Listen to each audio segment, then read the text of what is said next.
All of you. My name is Ankit Srivastava.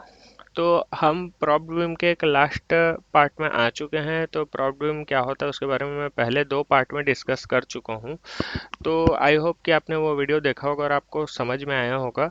तो इसमें हम डायरेक्ट इसके प्रॉब्लम को सॉल्व करेंगे और सॉल्व कर करके देखेंगे।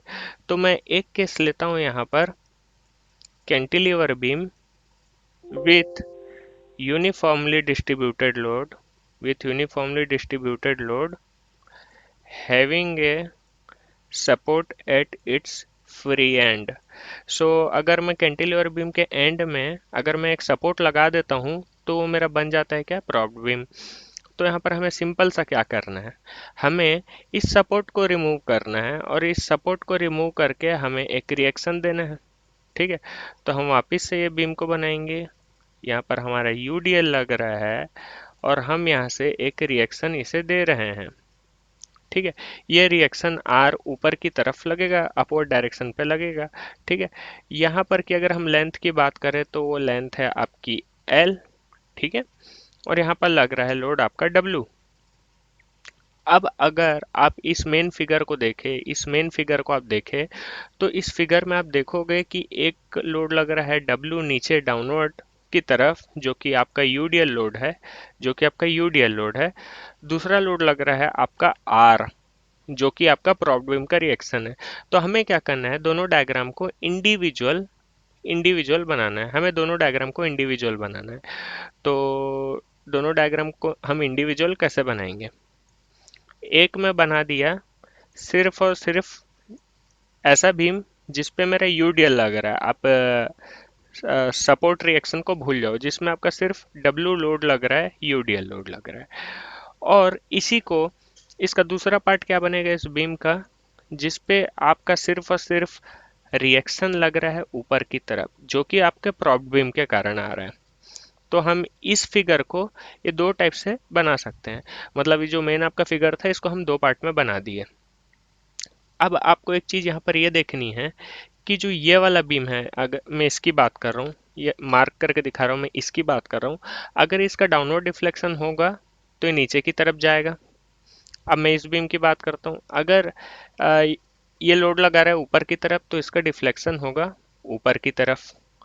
तो ये जो दोनों के दोनों बीम हैं एक दूसरे को अपोज करेंगे, तो हम ये कह सकते हैं कि जितना डिफ्लेक्शन इस बीम का हो रहा है उतना ही डिफ्लेक्शन इस बीम का भी हो रहा है।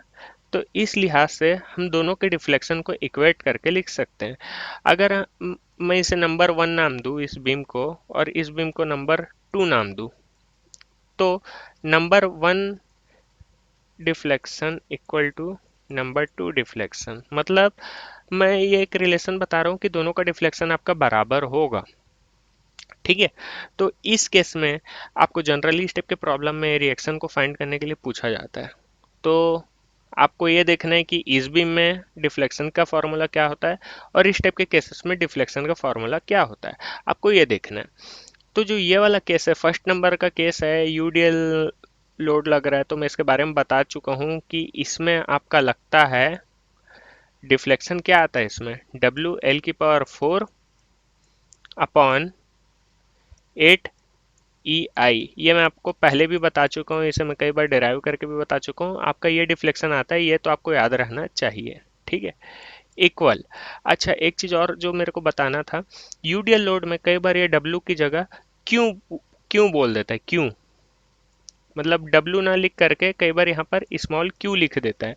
तो आपको भी फॉर्मूले में QL⁴/8EI लिखना होगा, ये बहुत जरूरी चीज है। ठीक है, अब दूसरा डिफ्लेक्शन किसके कारण आ रहा है, पॉइंट लोड के कारण आ रहा है। अब ये हमारा पॉइंट लोड वाला ही कंडीशन हो गया।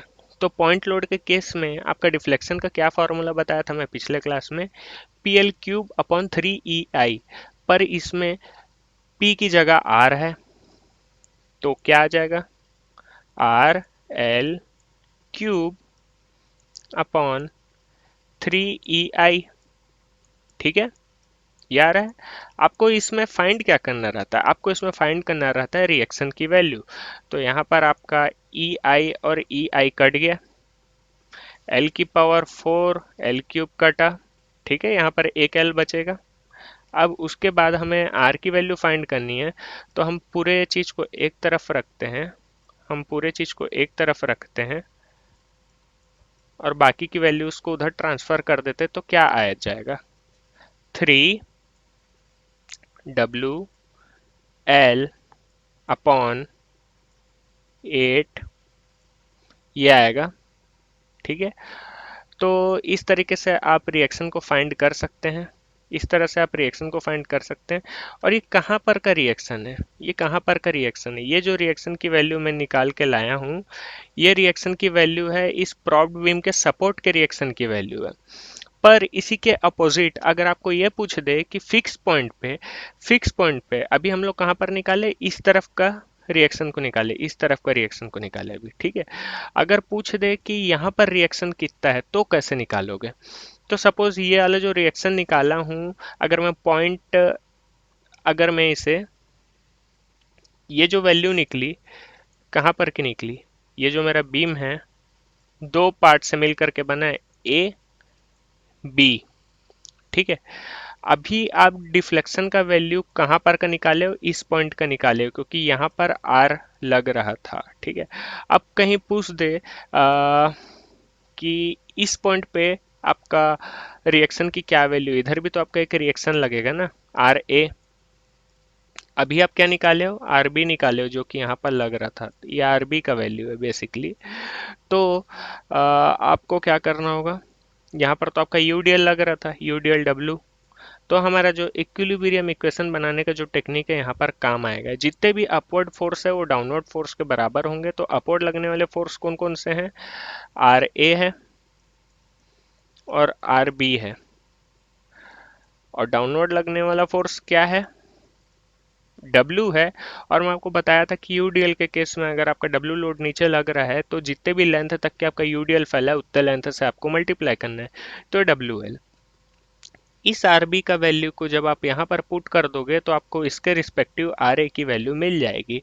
तो ये था आपका प्रॉब्लम में, आपको ऐसे ही प्रॉब्लम्स को सॉल्व करने हैं। बस आपको क्या करना है, जो भी आपको, अब जैसे सपोज ये वाला केस दे दे, सपोज ये वाला केस दे दे ऐसा, यहाँ पर फिर से